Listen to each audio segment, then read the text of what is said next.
Muy buenos días, jóvenes. En esta oportunidad vamos a trabajar en el tema la historia mundial y sus periodos. Tenemos acá ya el inicio, acá está, la historia mundial y sus periodos. Básicamente vamos a estudiar lo que es la Edad Antigua. Esto es una época histórica que transcurre desde el nacimiento de lo que son las primeras civilizaciones. De todo esto hay un concepto común, o es el conocido tradicionalmente como historia antigua. También se da el estudio de parte también de lo que es la arqueología. En esto pues son civilizaciones u orientaciones que pues procuran explicar lo que son los sistemas sociales. Vamos a estudiar nosotros de hecho pues tratar de dejar una característica principal de cada una de estas épocas, ¿verdad? Iniciamos entonces. En cuanto a la Edad Media, pues lo tenemos en el periodo comprendido del siglo XV y el 5 y el 15, ¿verdad? Esto pues se sitúa tradicionalmente en el año 476, pero con la caída del Imperio Romano de Occidente y su fin en 1492, como lo tenemos identificado ahí. Esto pues tenemos ahí que su fin es con el descubrimiento de América, ¿verdad? También es parte de 1453 con la caída del Imperio Bizantino. Esta fecha tiene la ventaja de coincidir con lo que es la invención de la imprenta, de la Biblia, ¿verdad? En este caso, con el fin también de la Guerra de los 100 años. Es una característica principal con respecto a la Edad Media. En cuanto al feudo, esto constituyó una determinada forma de organización del poder cuyo desarrollo se vio favorecido por lo que son las condiciones, en este caso económicas. Dice que según la historia, en esos momentos la tierra era la única riqueza que ellos tenían o el sistema de supervivencia, ¿verdad? En este caso.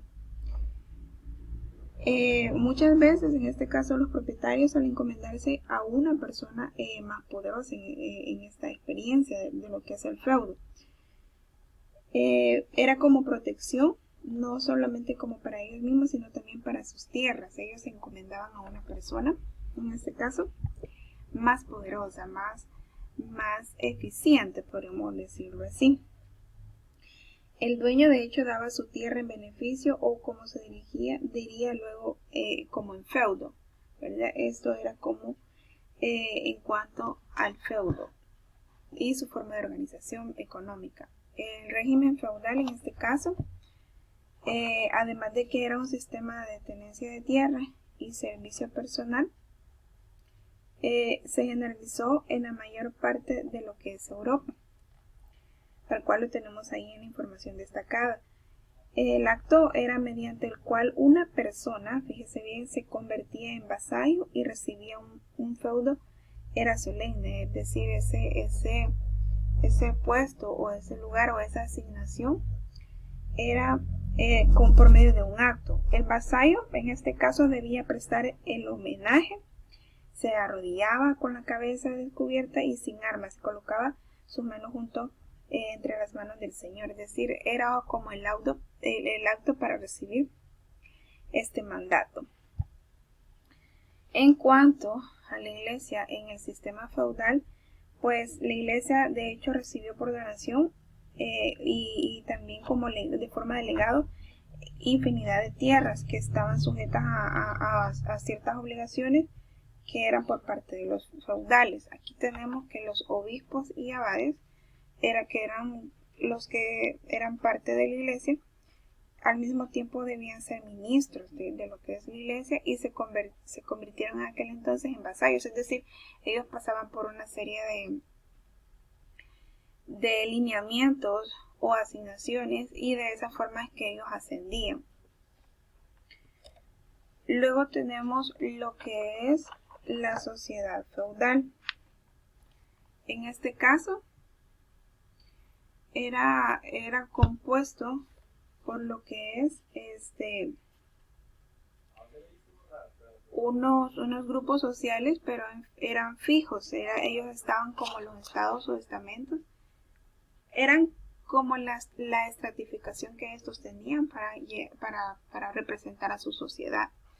Y con respecto al régimen feudal, pues tal cual lo tenemos aquí, era una organización del poder político que regulaba los derechos y deberes de los señores y los vasallos. Era como para nosotros, ¿verdad?